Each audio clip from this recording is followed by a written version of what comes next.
Modi army நேயர்கள் அனைவருக்கும் அன்பு வணக்கம். இந்தியா திஸ் வீக் பகுதிக்கு உங்கள் அனைவரையும் அன்புடன் வரவேற்கிறேன். முதல்ல தமிழகம், சென்ற வாரத்தில் தமிழகத்தில் என்ன நடந்தது அப்படின்னு பார்க்கலாம். தமிழகத்தில் உண்மையிலே பார்த்தீங்கன்னா தேர்தல் களம் சூடு பிடிச்சிடுது அப்படின்னே சொல்லணும். ரஜினிகாந்த் கட்சி ஆரம்பிக்கிறேன்னு சொன்னதுலேருந்து பல அரசியல் மாற்றங்கள் உருவாகும் அப்படின்னு அரசியல் நோக்கர்கள் எதிர்பார்க்கிறாங்க. அமைய இருக்கிற தேர்தல் கூட்டணிகள்ல கூட பல மாற்றங்கள் வரும் அப்படின்னு எதிர்பார்க்கிறாங்க. முதல்ல திமுக கூட்டணி எடுத்துக்கலாம். காங்கிரஸ் கட்சி பீகார் தேர்தலுக்கு பிறகு ஒரு தமிழகத்தில் கூட ஒரு வில்லனா தான் பார்க்கப்படுறது. அதிகபட்சமா 20 சீட்டு தான் கிடைக்கும் அப்படின்னு தோணுது. ரெண்டாவதா பார்த்தீங்கன்னா பாட்டாளி மக்கள் கட்சி திமுக கூட்டணி பக்கம் லேசா தலையை சாய்க்கிறது. பாமக திமுக கூட்டணியில இணைந்தது அப்படின்னா விடுதலை சிறுத்தைகள் இடம் இருக்காது. அதுக்கு ஏற்கனவே விடுதலை சிறுத்தைகள் தன்னோட ஹிந்து விரோத பேச்சுக்கள்னால அதிமுக அணிக்கு போகிற வாய்ப்பையும் இழந்து விட்டது. அதனால விசிக இப்போ ஒரு அரசியல் அனாதையாகும் ஒரு சூழல் தமிழகத்தில் நிலவருது. கமல், நாம் தமிழர் சீமான் இரண்டு பேரும் ஒன்றிணைந்து தமிழக தேர்தலை சந்திக்கும் வாய்ப்பு உருவாகியுள்ளது. அதிமுக, பாஜக, புதிய தமிழகம், விஜயகாந்தோட தேமுதிக இதோட சேர்ந்து கொங்கு கட்சிகள் கூட இதுல இணையும் வாய்ப்புகள் உருவாகி இருக்கு. ரஜினிகாந்த் அவர் தான் இந்த தேர்தலில் ஒரு டார்க் ஹார்ஸ் அப்படின்னு சொல்லலாம். அவரோட யாரோட ஓட்டை பிரிப்பாரு அப்படின்றது யாருக்குமே தெரியாது. இளைஞர்கள் வாக்கு ரஜினிகாந்துக்கு அதிகமா இருக்கும் அப்படின்னு முதற்கட்ட பார்வையில தெரிகிறது. ஜி.கே. வாசனுடைய தமிழ் மாநில காங்கிரஸ், மு.க. அழகிரி ஆகிய இருவரின் ஆதரவு கண்டிப்பாக ரஜினிகாந்த் கட்சிக்கு இருக்கும் அப்படின்னு அரசியல் நோக்கர்கள் கருதுறாங்க. இதற்கிடையில ரஜினிகாந்தோட பிறந்த நாளுக்கு கட்சியை மீறி அனைத்து தலைவர்களும் வாழ்த்து தெரிவித்த வண்ணம் இருக்கிறார்கள். நிறைந்த ஆரோக்கியத்தோடும் நீண்ட ஆயுளோடும் வாழ்க, பிறந்த நாள் வாழ்த்துக்கள் அப்படின்னு பாரத பிரதமர் நரேந்திர மோடி அவர்கள் தன்னுடைய பிறந்த நாள் வாழ்த்துக்கள்ல தெரிவிச்சிருக்காரு.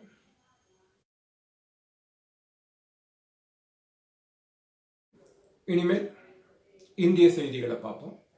ஃபிக்ஸி, federation of chamber of commerce, அந்த அமைப்போட 93வது ஆண்டு விழாவில் பாரத பிரதமர் நரேந்திர மோடி அவர்கள் கலந்து கொண்டார். இன்ஸ்பயர்ட் இந்தியா அப்படின்ற தலைப்பில் உணர்வுபூர்வமாக உரையாற்றியுள்ளார். பாரதியார் விழா மிக விமர்சையாக காணொளி மூலம் கொண்டாடப்பட்டது. பாரத பிரதமர் நரேந்திர மோடி இதில் கலந்து கொண்டது தமிழர்கள் மனதை மிகவுமே மகிழ்ச்சிக்கு உள்ளாக்கினது. பாரதியாரை பற்றி பேசும்போது பாரத பிரதமர் சொல்றாரு, தாய்நாடை ரொம்பவுமே நேசித்தவர் பாரதியார். தமிழ் மொழியும் தாய்நாடும் இரண்டு கண்கள் அப்படின்னு பாரதியார் நினைத்தார். பாரதியாருக்கும் வாரணாசிக்கும் மிக நெருங்கிய தொடர்பு உண்டு அப்படின்னு ரொம்ப பெருமையா சொல்லிட்டாரு. நமக்கெல்லாம் தெரியும், வாரணாசியோட நாடாளுமன்ற உறுப்பினர் தான் பாரத பிரதமர் நரேந்திர மோடி அப்படின்னு. ஒரு பாரதியாரோட தொடர்புள்ள ஒரு நகரத்தோட உறுப்பினராக இருக்கிறது அப்படின்றத பெருமைப்படுறாரு. இப்படிப்பட்ட தமிழை நேசிக்கிற நரேந்திர மோடி நமக்கு பிரதமராக கிடைச்சிருக்கிறது அப்படின்றது நமக்கு எல்லாருக்குமே ஒரு சந்தோஷமான விஷயம்தான். பெண் விடுதலைகள் பற்றி பாரதியார் பேசினதை அன்போட நினைவு கூர்ந்தார். Light to us towards a glorious future. Friends, there is much that our youth today can learn from Subramaniam Bharati. Most importantly, to be courageous. Fear was unknown to Subramaniam Bharati. He said, "Achcha millai. Acham menbadilleya. Ichcha kuttu lorelam. Edirtu nindra poditum. It means fear I have not. Fear I have not. Even if all the world oppose me. I see this spirit in young India today. I see this spirit when they are at the forefront of innovation and excellence. India's startup space is filled with fearless youth who are giving something new to humanity. Such a can-do spirit will bring wonder for our nation and our planet. Friends, Bhartiyas believe in a healthy mix between the ancient and the modern. He saw wisdom in saying, connected with our roots as well as looking toward the future. He considered Tamil language and motherland India as his two eyes. He sang songs of the greatness of ancient India, the greatness of Vedas and Upanishads, our culture, tradition, and our glorious past. But at the same time, he also warned us that simply living in the past glory is not enough. We need to develop a scientific temper. நமஸ்தே. அக்கினி குஞ்சொன்று கண்டேன், அதை அங்கொரு காட்டினோர் பொந்திலை வைத்தேன். வெந்து தணிந்தது காடு, தழல் வீரத்தில் குஞ்சென்றும் மூப்பென்றும் உண்டோ, தத்தரிகிட தத்தரிகிட தித்தோம். It's not the size of the flame that matters. It's the flame itself that can burn everything that's old, everything that's redundant, and usher new thoughts and ideas. This is a poem of, as he was called, Mahakavi Subramanya Bharati. And today happens to be his Janma Jayanti. Parukulle Nalla Nadu Yengal Bharata Nadu, he said. Bharat is the greatest country in the world. Such was his nationalism. And he believed that she was responsible for it all, and even sang of her Uri Kuthu, the song of destruction. Such was his dedication to Parashakti. There is no young person in all of Tamil Nadu who cannot feel inspired by Mahakavi Subramanya Bharati's poetry or his works. And this shall be so for generations to come, especially the women, because it was he who brought in the idea of Pudumai Pen, the emancipated new woman. So here I offer my respects and salutations to the greatness that Mahakavi Subramanya Bharati was. And I urge all of you to read him in whichever language you speak or understand, because he's translated in multiple languages. Remembering Mahakavi Subramanya Bharati. Namaste. புதிய நாடாளுமன்ற கட்டிடத்திற்காக பூமி பூஜை நடைபெற்றது.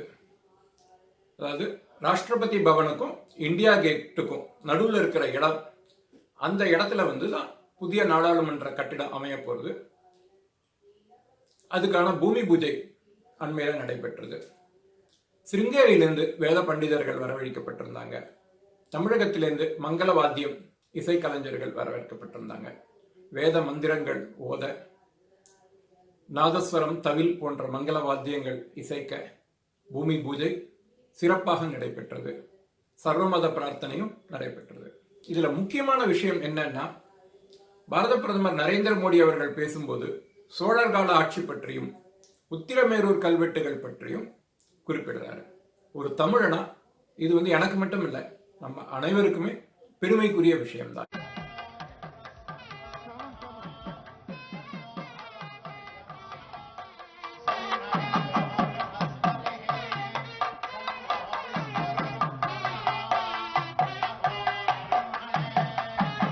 भारत की परंपरा है शुभ कार्य का आरंभ रिद्धि सिद्धि के दाता गणेश वंदना से होता है। संकल्प की सिद्धि के लिए सभी देवताओं से प्रार्थना की जाएगी।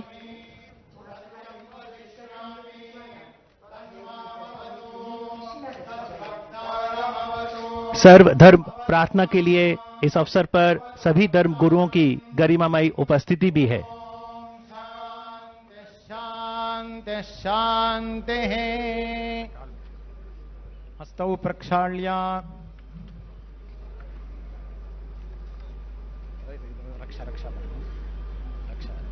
अपवित्रः पवित्रो वा सर्वावस्थाङ्गतोऽपि वा यस्मरेत् पुण्डरीकाक्षं सबाह्याभ्यन्तरः शुचिः पुण्डरीकाक्षः पुनातो पुण्डरीकाक्षः पुनातो पुण्डरीकाक्षः पुनातो येन बद्धो केशवाय नमः नारायणाय नमः माधवाय नमः गोविन्दाय नमः विष्णवे नमः मधुसूदनाय नमः त्रिविक्रमाय नमः वामनाय नमः श्रीधराय नमः ऋषिकेशाय नमः पद्मनाभाय नमः दामोदराय नमः श्रीमहागणपतये नमः लक्ष्मीनारायणाभ्यां नमः उमामहेश्वराभ्यां नमः वाणी हिरण्यगर्भाभ्यां नमः शची पुरन्दराभ्यां नमः अरुन्धते वसिष्ठाभ्यां नमः सीतारामाभ्यां नमः दुर्गायै नमः गणपतये नमः क्षेत्रपालाय नमः वास्तुपुरुषाय नमः मातृभ्यो नमः पितृभ्यो नमः गुरुभ्यो नमः आचार्येभ्यो नमः इष्टदेवताभ्यो नमः कुलदेवताभ्यो नमः ग्रामदेवताभ्यो नमः स्थानदेवताभ्यो नमः वास्तुदेवताभ्यो नमः सर्वेभ्यो देवेभ्यो नमः सर्वेभ्यो महाजनेभ्यो नमः करिष्यमाणस्य कर्मणः आरम्भमुहूर्तः மண்டபம் மக்களாட்சி முன்னுடைய ஒரு வடிவம்தான். நண்பர்களே, இந்த நேரத்தில் தமிழ்நாட்டில் चेन्नई से 80-85 किलोमीटर दूर சென்னையிலிருந்து 80-90 नाम के गांव में உத்தரமேரூர் என்ற கிராமத்தில் बहुत ही ऐतिहासिक साक्ष्य दिखाई देता है। ஒரு மிகப்பெரிய வரலாற்று சாட்சி நமக்கு கிடைத்திருக்கிறது. साम्राज्य के दौरान இந்த கிராமத்தில் शताब्दी में 10ஆம் நூற்றாண்டிலேயே पत्थरों पर तमिल கல்லில் தமிழில் எழுதப்பட்ட ஒரு பஞ்சாயத்து ஏற்பாடு நமக்கு தெரிகிறது. बताया गया है அதில் இது கூறப்பட்டிருக்கிறது, कैसे எப்படி हर गांव को ஒவ்வொரு கிராமத்திலும் ग्रुप में कैटेगराइज किया जाता था। ஒரு குடும்பமாக அவர்கள் கருதியிருந்தார்கள் என்பதை நாம் तो हम பார்த்திருக்கிறோம். आज उसको एक वार्ड कह सकते हैं। இன்று நாம் அதை ஒரு வார்டு என்று கூறுகிறோம். एक एक प्रतिनिधि महासभा में भेजा जाता அந்த குடும்பத்திலிருந்து ஒவ்வொருவரும் அந்த மகா சபைக்கு அனுப்பப்படுவார்கள். है। इस गांव में அந்த கிராமத்தில் 1000 वर्ष पूर्व 1000 வருடங்களுக்கு முன்பே महासभा लगती थी। ஒரு மகா சபை நடந்தது. அதில் அந்த சபை இன்றும் அங்கே இருக்கிறது. நண்பர்களே, 1000 वर्ष पूर्व 1000 வருடங்களுக்கு முன்பே बनी इस लोकतांत्रिक व्यवस्था में உருவாக்கப்பட்ட இந்த மக்களாட்சி முறை महत्वपूर्ण थी। மிகவும் முக்கியத்துவம் வாய்ந்தது. घर पे लिखा हुआ है, அந்த கல்லில் எழுதப்பட்டிருக்கிறது. आलेख में वर्णन है इसका। அதில் இதை பற்றிய வர்ணனை இருக்கிறது. அதில் கூறப்பட்டிருக்கிறது, प्रतिनिधि को மக்கள் பிரதிநிதிகளை चुनाव लड़ने के लिए अयोग्य घोषित करने का भी प्रावधान था। தேர்தலில் போட்டியிடுவதற்கோடு கூட उस जमाने அவர்கள் और கூறியிருந்தார்கள். नियम क्या था? அப்பொழுது नियम ये என்ன था कि விதி जो இருந்தது? जनप्रतिनिधि எந்த மக்கள் பிரதிநிதி अपनी संपत्ति का ब्यौरा नहीं देगा, தன்னுடைய वो சொத்துக்களை பற்றி அறிவிக்கவில்லையோ करीबी रिश्तेदार அவர் அவருடைய चुनाव நெருங்கிய नहीं लड़ पाएंगे। உறவினர்கள் தேர்தலில் பங்கெடுக்க कितने முடியாது. सालों पहले எத்தனை வருடங்களுக்கு முன்பு सोचिए, யோசித்து பாருங்கள். इतनी बारीकी से उस समय पर அப்பொழுது हर पहलू को सोचा गया, ஒவ்வொரு समझा गया, விஷயத்தையும் அவர்கள் अपनी மிக लोकतांत्रिक परंपरा தீவிரமாக का யோசித்திருந்தார்கள். हिस्सा बनाया गया। மக்களாட்சி முறையினுடைய ஒரு பகுதியாக அதை மாற்றியிருந்தார்கள். लोकतंत्र का हमारे इतिहास நண்பர்களே, அடுத்ததாக ஆக்ராவில் மெட்ரோ ரயில் கட்டுமான பணிகளை துவக்கி வைத்து பாரத பிரதமர் நரேந்திர மோடி அவர்கள் பேசினார். 2014 அப்புறம் தேசத்தின் பல பகுதிகளில் மெட்ரோ கட்டுமான பணிகள் புதியதாக துவக்கி வைக்கப்பட்டதை பெருமையோட நினைவு கூர்ந்தார் பாரத பிரதமர். இந்த ஆக்ரா மெட்ரோ ரயில் திட்டம் சுற்றுப்பயணிகளுக்கும் ஆக்ரால இருக்க வசிக்கும் மக்களுக்கும் பெரும் உதவியா இருக்கும் அப்படின்னு அவர் தெரிவித்தார். ஒரு காலத்துல மெட்ரோ ரயில் அப்படின்னா டெல்லி, பாம்பே, கல்கட்டா இங்க மட்டும்தான் அப்படின்ற இருக்க நிலைமை போய் தேசத்துல இருக்கிற மற்ற நகரங்களுக்கு கூட மெட்ரோ ரயில் விரிவுபடுத்தப்படுறது அப்படின்றது மிகவும் பெருமைக்குரிய விஷயமாகும். டிசம்பர் 6ஆம் தேதி சட்ட மாமேதை பாரத ரத்னா அம்பேத்கர் அவர்களுடைய நினைவு தினம். அம்பேத்கர் அவருடைய உருவச்சிலைக்கு மாலை அணிவித்து மரியாதை செலுத்தினார் பாரத பிரதமர் நரேந்திர மோடி. அப்போது பேசும்போது டாக்டர் அம்பேத்கருடைய சிந்தனைகள், டாக்டர் அம்பேத்கருடைய செயல்பாடுகள் இன்னமும் கூட கோடான கோடி இந்தியர்களுக்கு ஒரு உற்சாகத்தையும் அபரிமிதமான பலத்தையும் அளித்து வருகிறது. அம்பேத்கருடைய கனவுகளை நனவாக்குவது தன்னுடைய லட்சியம் அப்படின்னு பாரத பிரதமர் நரேந்திர மோடி கூறினார். மீண்டும் அடுத்த வாரம் இதே போல இந்தியா திஸ் வீக் பகுதிகள் சந்திப்போம்.